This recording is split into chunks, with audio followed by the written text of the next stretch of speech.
The Zephyrian High Council had made what they believed to be a momentous decision. After decades of observing the primitive species called humans from their distant homeworld, they had finally captured one for study. The creature sat in the reinforced containment cell aboard their flagship, appearing docile enough in its strange covering of woven fibers. "Fascinating," murmured Research Director Vex High, his 4 eyes studying the human through the energy barrier. "Look how it just sits there. No attempts to break free, no aggressive displays. Perhaps the reports of their violence were exaggerated." The human, who had introduced himself simply as Jake, looked up from where he sat cross-legged on the floor. "You know I can hear you, right? This translator thing you stuck in my ear works both ways." Vex High's tentacles curled in what passed for embarrassment among his species. The Zephyrians had ruled over 17 different species across their sector of the galaxy, each one eventually learning to submit to their superior intellect and technology. Humans would be no different. "You will address me as Research Director." Vex High clicked through the speaker system. "You are here for observation and potential domestication. Comply and your stay will be comfortable." Jake stretched and yawned. "Sure thing, Doc. Got any coffee?" 3 months later, the Zephyrian flagship had transformed in ways that defied explanation. Captain Thekmore stormed through the corridors, his usually pristine uniform disheveled. "Report!" he demanded as he burst into the observation deck. "Lieutenant," Kixnall turned from the monitors, all 4 eyes wide with confusion. "Sir, the human has... I'm not sure how to describe it." "Try," Thekmore growled. "Well, it started small. The human asked for better food, so we provided enhanced nutrition paste. It complained that the paste was bland and somehow convinced Kitchen Chief Mordal to add what the human called spices to improve taste." Thekmore's head tentacles twitched. "And?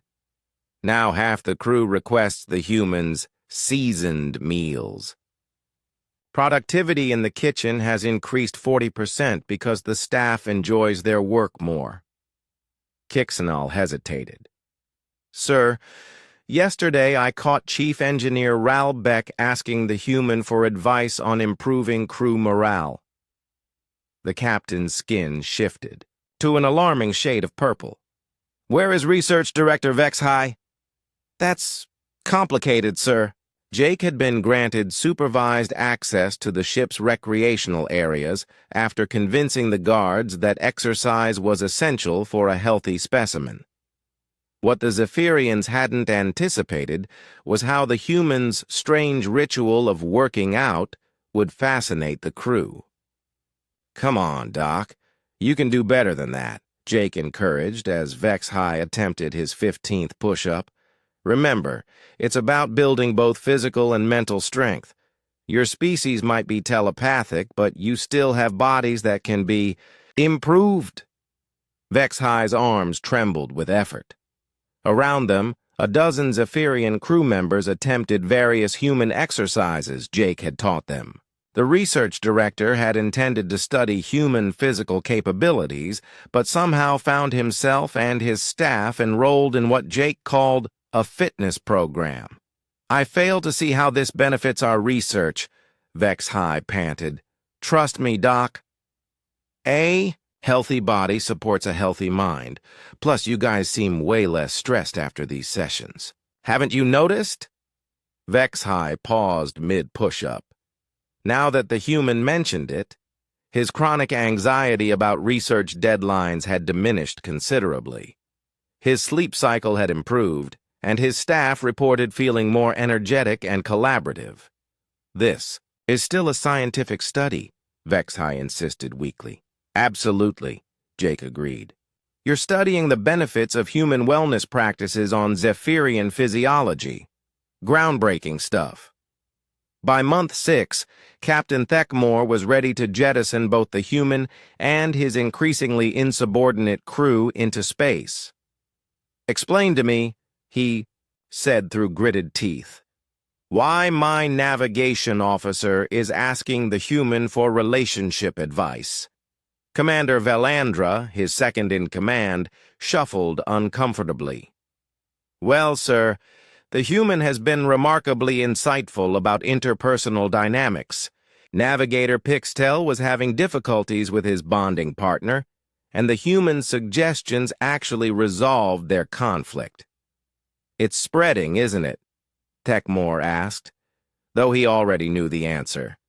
The human has somehow established what it calls office hours in Recreation Bay 7. Crew members line up to discuss personal problems, career aspirations, and creative projects with it. Morale has increased 60%, and interdepartmental cooperation is at an all-time high.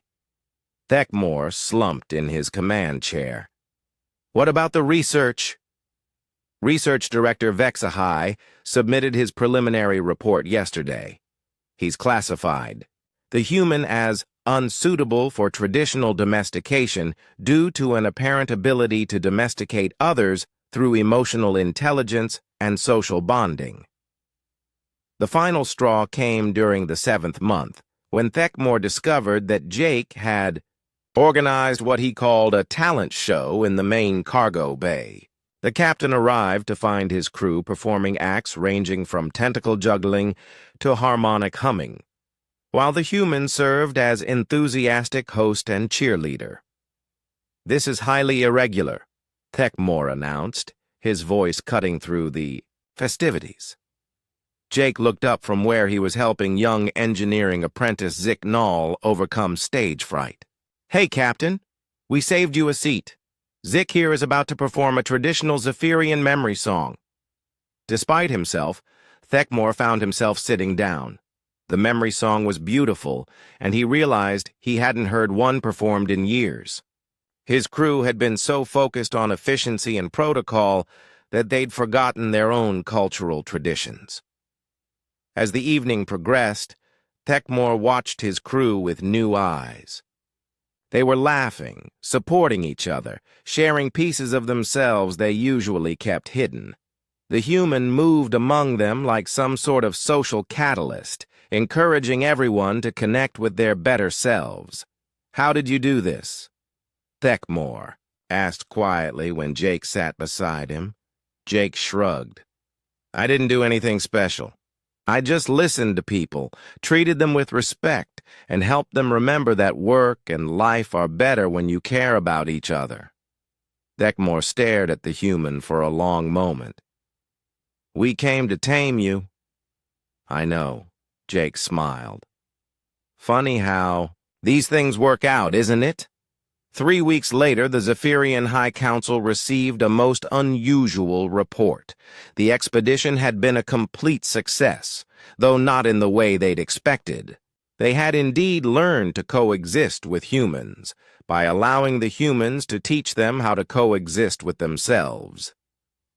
Jake was offered a permanent position as Cultural Integration Specialist, with full diplomatic status and a very comfortable salary.